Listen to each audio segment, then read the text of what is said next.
What's going on, everyone? In today's video, I'm going to give you some intermediate and advanced strategies for how you can be a better bookseller on Amazon. Now, if you're new to the channel, I do online book arbitrage, so everything that you're about to see, this is all buying books on Amazon and eBay to resell on Amazon for a profit. I do that because I'm a full-time dad, a full-time husband, and I prefer to spend pretty much all day with my wife and my son, and I'll do this at nighttime when they go to sleep. What's so cool is that you can buy books on Amazon at any time during the day because Amazon never closes, and there's a lot of just amazing books that you can buy on Amazon and make some great money on. So with that said, let's head right into Amazon Seller Central and kind of just see a snapshot of, how much I kind of sell on the day to day.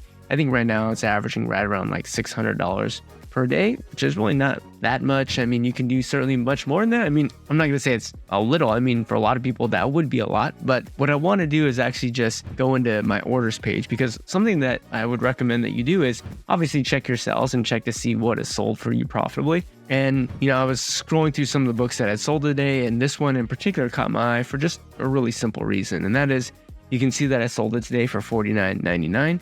And you can actually look at the Keepe chart there in the bottom right-hand corner of my screen. You can actually see how on Keepe it says currently the used price is $17.07.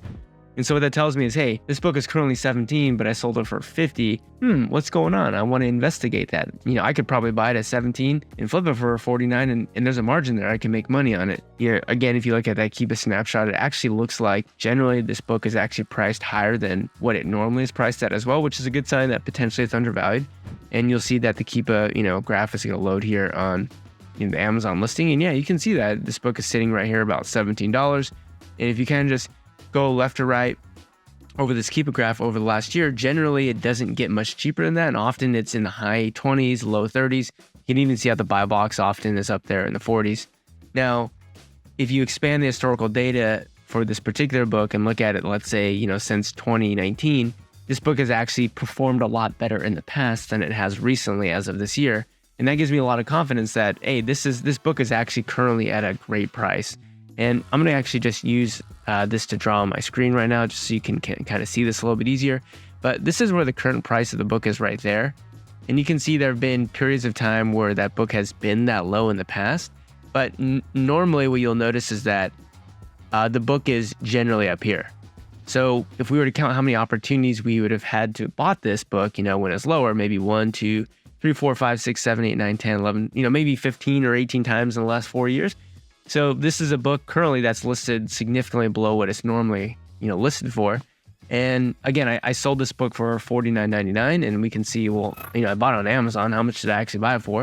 You can see I bought it on July 7th. I can even go and click on view this order. Looks like this was a massive order from Jensen Books. So it's probably from, this was from an FBA seller, and we were able to buy for $15.15. And if I go ahead and, put in the cost price, $15.15, and in the sales price, we made $19. 130% ROI. By the way, I use a prep center, so I never even touched the book. It just, I clicked buy it now, went right to my prep center. My prep center sent it to an Amazon warehouse. From there, it went on to a shelf, and then somebody came along and said, yeah, I'm going to buy this book for $50. Amazon shipped it to the customer. All of that, I made $19 profit, 129% on my, original investment, which is incredible. And that took a couple months to sell, which is not bad by any means.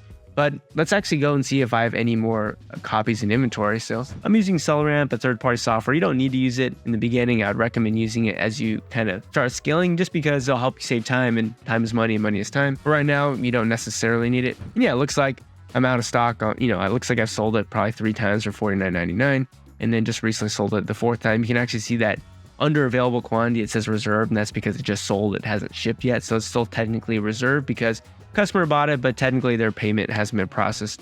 It hasn't gone through. All right. So we talked a lot here before we've done any sort of sourcing, or probably before I've even shown you anything that you're like, wow, that's cool. Well, again, the goal is we want to replenish this, or we want to replenish, or just buy the book again. Because if we sold it 4 times already, this book came out in 1996. You look at the Keepe graph, clearly there are just tons and tons of sales rank drops on this book.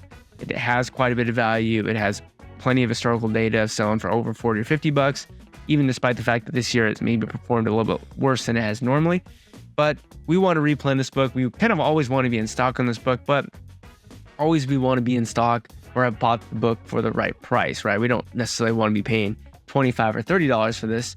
We want to be paying probably right around what we paid for it before, maybe, up to $21, $22, which is what we could actually buy it for right now.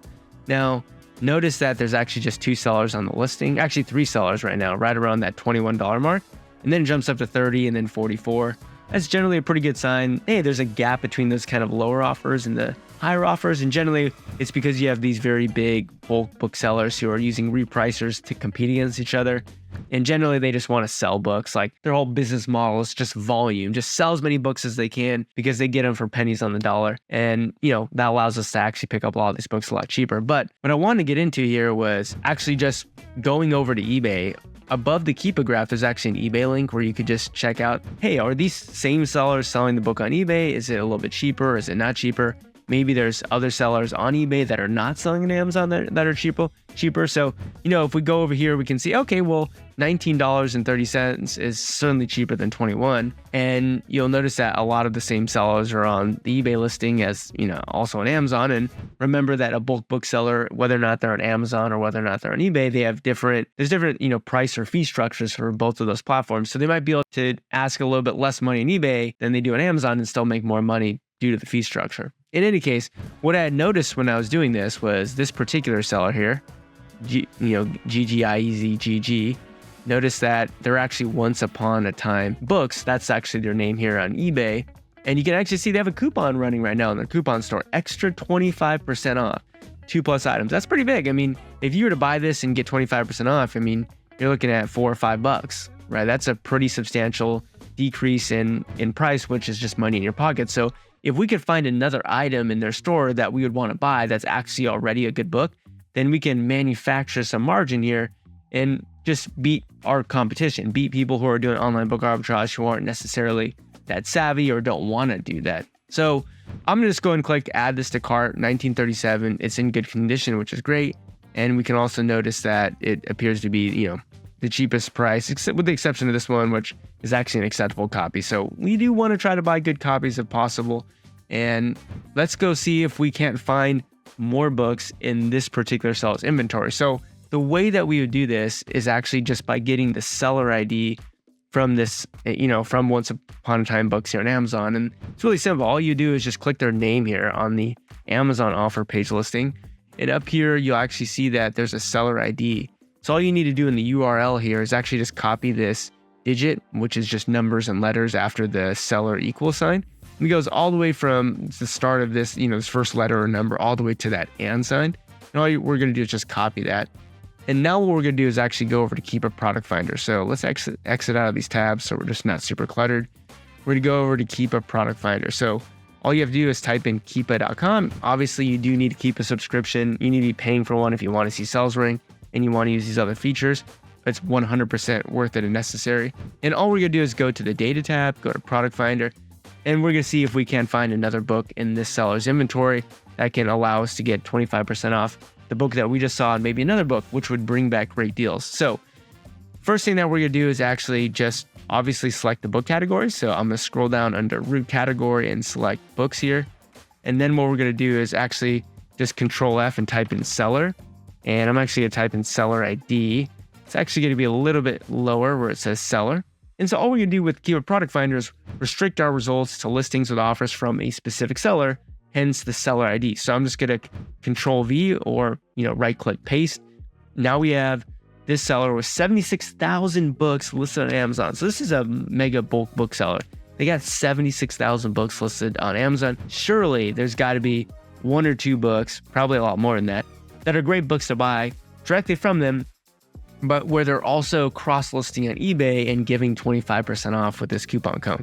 So all we're going to do here is just input some parameters to make sure that we can find one of these books. So let's go ahead and do that. The first thing that we're going to do is just say, hey, Amazon out of stock.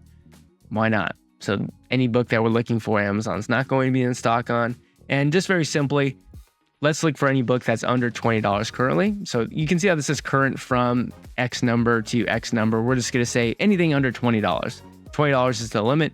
And for the 30 and 90-day average, we're just going to say that the book's average has to be over $20. So pretty simple. We're looking for a book that normally is above $20, currently is priced below $20, and there are 130 products there. And so potentially some of these books might be also on eBay, might be great deals, and potentially we can buy them and make some good money off it. So it's like we're, gathering all the results here. And so all we're going to do now is use our cursor to kind of hover over the keepe graph to see, hey, is this a potential book that we'd want to look at? And so, maybe something like this book is something that's looking pretty good. The reason why I looked at this is because it was up here at 40 and it just dropped down here to about $10. Normally it's sitting right around $20. So certainly this is a book that maybe we can potentially see if it's on eBay. And if so, whether or not the same seller's on the listing here on eBay. And so if we do that, we can actually see we have thrift books, Better World books, but we don't see that same bookseller, Once Upon a Time book. So this could potentially be a good book buy, but again, we're looking for books in that person's store. Okay, we go down a little bit and this book looks very interesting to me. World History Volume 2 looks like it's probably a high school, but maybe a college book actually, because it has a little bit of a January and a little bit of an August textbook season. And you notice that because you can see how the sales rank kind of goes down almost like a U shape or a bowl shape right around, January and also in August. So this is a seasonal book that also kind of inflates in price during that time as well. And again, let's just go over to eBay. Right now, this book is priced at right around, $15 plus shipping. You can see, in August, it got up into the 40s. Same thing here in January, the buy box got up into the 40s as well. So let's go and take a look to see what's going on over here. I'm going to go and sort by lowest first. And there you go. You see the seller GGIEZGG, which I believe is the same seller, Once Upon a Time Books. And you can see, there's the same coupon code for an extra 25% off 2 items. So let's go and add this book to cart and let's go ahead and see what we got. You can see it says you'll get this offer, which is 25% off. We'll go to checkout and there you go. We got $9 off. Basically, we're able to pick up both these books for $27.67. So if I put that into a calculator, that's basically $13.83. So if we come back to this book here, right, the book that we were trying to replan, we bought it for $15.15, sold it for $50, and we sold it multiple times for $50 in the past, and that made us $19. Now we can pick this book up for $18.84. And if we sell it at $49.99 again, then we're making a $20.99 profit, which is great. And for this Exploring World History book, which again looks like it's a college textbook, again, the cost price there would be $13.84. And for this particular book, obviously you can see in January and August, it does quite well. Looks like the buy box price got up there to the high 30s, maybe the low 40s. It certainly got up there to the mid 40s in August. So I would say for this, I'd probably be targeting in $37.99, which is only a 42% ROI, $5.83 profit. But again, we'll never have to touch the book. I have a very high confidence that this book would sell for that. And potentially you could go up to $42. And if you wanted to wait longer, maybe even up to $45, you might have to kind of wait past January and go to August. So I'd probably just go 37 to 42. And I pretty high likelihood that the book would sell between there. Now remember that there's 130 results here, and we kind of just looked at, I'm down here on the 6th or 7th listing, and we found one that worked pretty well. And of course, if you keep going further on and further on, you're probably going to find, we're not going to do too much research in this book, but this appears to be a great seasonal book from this first year, or this previous, maybe not so great. In previous years, it didn't get so high, but for whatever reason, this year, this book went up to the 70s, 80s, and higher. But I'm just kind of trying to show you how you can sometimes manufacture margin, how just kind of paying attention and just being creative and just experimenting could essentially, make you some pretty good money. So that's all I got for you guys today. Just a little trick there. Make sure that if there's ever, a bulk bookseller that's both listing on Amazon and eBay and they've got a coupon code on their eBay storefront, then just take the seller ID from Amazon, put it into Keep Product Finder, find some other books that they're selling, manufacture your margin. It's definitely a really cool way to be, to beat your competition, because most people don't even know you could do that. A lot of people don't do that even if they know how to do it. And it's just a great way to make some extra money. So hope you guys found that helpful, and I'll see you guys on the next one. Goodbye.